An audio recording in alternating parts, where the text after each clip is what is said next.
इस प्रकार के शब्दों का प्रयोग, और मैं साफ शब्दों में कहूंगा हिंसा के लिए उकसाने वाली भाषा निरंतर प्रयोग की जा रही है।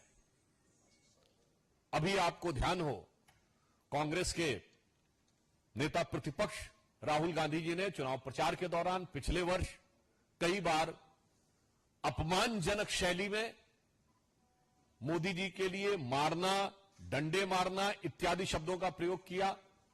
यहां तक उन्होंने बोला कि अगर काफिले पे कुछ फेंका गया तो कुछ और फेंका जा सकता है, यानी फेंका जाना डर के समाप्त होने का प्रतीक है। इसका मतलब कि किसी भी नेता के काफिले के ऊपर कुछ भी होना चाहिए।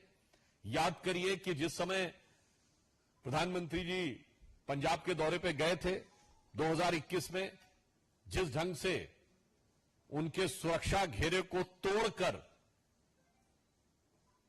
उनकी सुरक्षा के लिए एक बहुत खतरनाक स्थिति का निर्माण किया गया था। और इतना ही नहीं है, हम बहुत साफ शब्दों में कहना चाहेंगे कि मौत और हिंसा जैसे शब्दों का प्रयोग बयानों में नहीं होना चाहिए। क्या यह सत्य नहीं है कि कांग्रेस के कई वरिष्ठ नेताओं ने मोदी जी के लिए इस प्रकार की मौत और उस प्रकार की मौत जैसे शब्दों का प्रयोग किया? छुटभैये नेता नहीं थे, कांग्रेस के पूर्व केंद्रीय मंत्री जैसे लोग थे। क्या कब्र खुदेगी, मर जा जैसे शब्दों का प्रयोग किया गया, सर फोड़ देंगे ऐसे शब्दों का प्रयोग किया गया।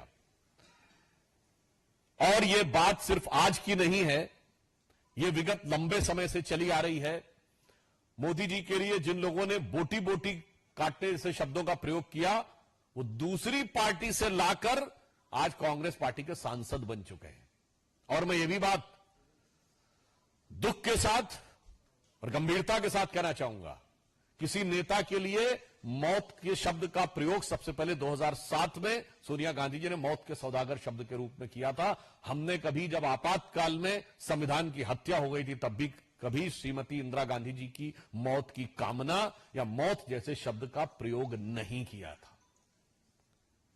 और मैं यह भी बताना चाहता हूं कि यह राजनीति राष्ट्रीय सुरक्षा के खिलवाड़ के साथ बहुत लंबे समय से होती आ रही है। मैं आप सबका ध्यान यह भी आकृष्ट करना चाहूंगा कि जब कांग्रेस सत्ता में थी तो भारत के ही नहीं, दुनिया की इन्वेस्टिगेटिव हिस्ट्री का एक विचित्र उदाहरण है इशरत जहां केस, जहां उस समय तत्कालीन सरकार की दो एजेंसीज, इंटेलिजेंस ब्यूरो और सीबीआई, दोनों ने कहा कि इशरत जहां टेररिस्ट है। जैसे ही पता चला कि उसका निशाना तत्कालीन गुजरात के मुख्यमंत्री और आज के हमारे प्रधानमंत्री श्री नरेंद्र मोदी जी थे, अचानक सीबीआई ने अपना हलफनामा बदल दिया और कहा टेररिस्ट नहीं है, वो तो मासूम है।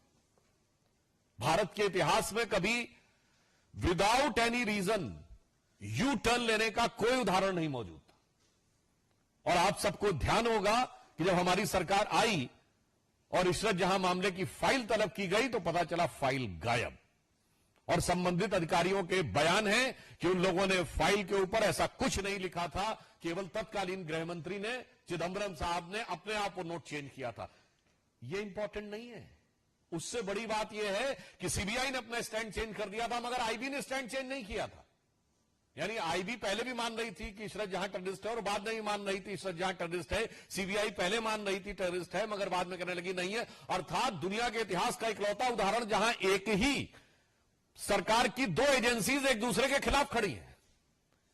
एक एजेंसी कह रही है कि टेररिस्ट है अमुक व्यक्ति, एक करे नहीं। क्यों? चूंकि प्रधानमंत्री श्री नरेंद्र मोदी जी की हत्या के इरादे से जाते हुए किसी टेररिस्ट को बचाव देने के लिए, कवर फायर देने के लिए किस सीमा तक जाया जा सकता है, यह उसका दुखद उदाहरण है। आप सबको याद हो 24 अक्टूबर 2013 को पटना की रैली में सीरियल ब्लास्ट हुए। कांग्रेस की केंद्र में सरकार थी। मैं पूछना चाहता हूं क्या सुरक्षा व्यवस्था थी?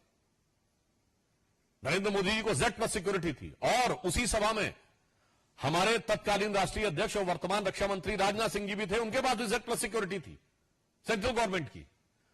दो नेता जिनके पास जेड प्लस सिक्योरिटी हो सेंट्रल गवर्नमेंट की, और उसके लिए केंद्रीय सरकार ने क्या व्यवस्था की थी?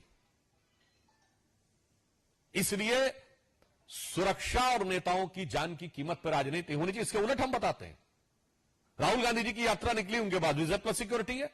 कश्मीर में आप सब ने देखा कि कितने मधुर मनोभावों के साथ भैया और बहन बर्फ के गोलों के साथ खेल रहे थे, उस संवेदनशील जगह पे केंद्र सरकार ने व्यवस्था सुनिश्चित की। मणिपुर जैसी जगह पे जहां इतना संवेदनशील है, उनकी यात्रा निकली और पूरा रूट सैनिटाइज करना और सारी व्यवस्था सुनिश्चित की गई। इसलिए मैं कहना चाहता हूं कि भारत की राजनीति में राजनीति अपनी जगह है, नेताओं के साथ प्रतिस्पर्धा अपनी जगह है, मगर प्रधानमंत्री श्री नरेंद्र मोदी जी के विरुद्ध जो राहुल गांधी ने शब्द बोला था, संसद में मैं याद दिलाना चाहता हूं, हिंसा हिंसा हिंसा, हत्या हत्या हत्या जैसे शब्दों का प्रयोग बंद होना चाहिए। दुनिया में इसके उदाहरण दिख रहे हैं, भारत में इसके परिणाम खतरनाक हो सकते हैं। यदि आप लोकसभा में नेता प्रतिपक्ष बने हैं, वैसे तो आप सबने सुना होगा जीत का जश्न होता है, जीत का उत्साह, मगर यहां हार का उत्साह है। तो उस हार के उत्साह में मैं कहूंगा, उत्साह से उच्छृंखलता, उच्छृंखलता से उद्दंडता की तरफ मत जाइए, परिपक्वता का प्रदर्शन करिए। इसलिए मैं पुनः जहां से मैंने प्रारंभ किया था, वहीं पे सभी राजनीतिक दलों से आग्रह करता हूं कि हिंसा और हत्या जैसे शब्दों का प्रयोग, किसी के प्रति आक्रमण, मारना, पीटना, कब्र खुदेगी जैसे शब्दों का प्रयोग बंद होना चाहिए। चूंकि याद रखना चाहिए कि लगेगी आग तो आएंगे घर सभी जद में, यहां पे सिर्फ हमारा मकान थोड़ी है। तो मैं सभी दलों से यह आग्रह करता हूं, और विशेषकर कांग्रेस पार्टी से, कि प्रधानमंत्री श्री नरेंद्र मोदी जी के प्रति आपके मन में एक इंफीरियरिटी कॉम्प्लेक्स है, आप एहसास कमतरी से वाबस्ता हैं, माना, आपके मन में ईर्ष्या है, आपके मन में द्वेष है, आपके मन में कुंठा है, मगर उस कुंठा को हिंसा और मौत जैसे शब्दों तक ले जाने से बचिए।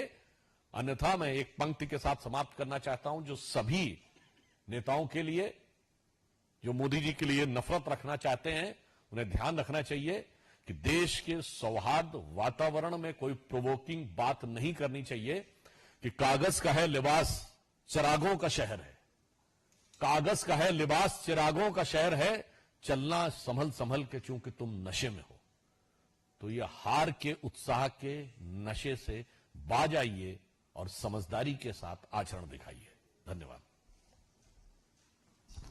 I just, in the outset, I will tell you, we'll only take questions regarding this topic, taking the seriousness of the topic. So anybody has to ask anything.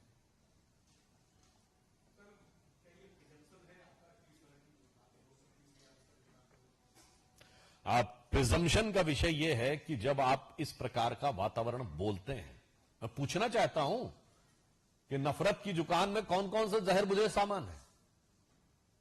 ये मोहब्बत की दुकान में ही हत्या और हिंसा शब्द आ रहे हैं, आधा दर्जन हत्या रिलेटेड वर्ड हैं। इसलिए हम ये कहना चाहते हैं कि इस गंभीरता को समझें, और अगर कोई नेता इसको नहीं समझ रहा तो मैं समझता हूं कि वो भारत की राजनीति में नेतृत्व करने के योग्य नहीं है। रविंद्र भाई,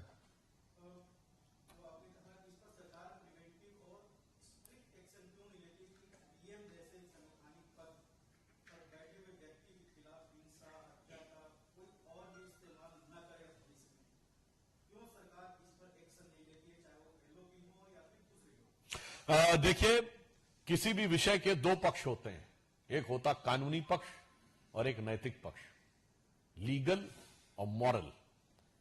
हम ये कहना चाहते हैं, लीगल स्टेप्स कितने भी आप ले लीजिए, मगर समाज में जो व्यवस्था चलती है वो मॉरल पैराडाइम के बेस के ऊपर चलती है। इसलिए राजनीतिक दलों का उत्तरदायित्व नैतिक आधार पर जवाब देना है।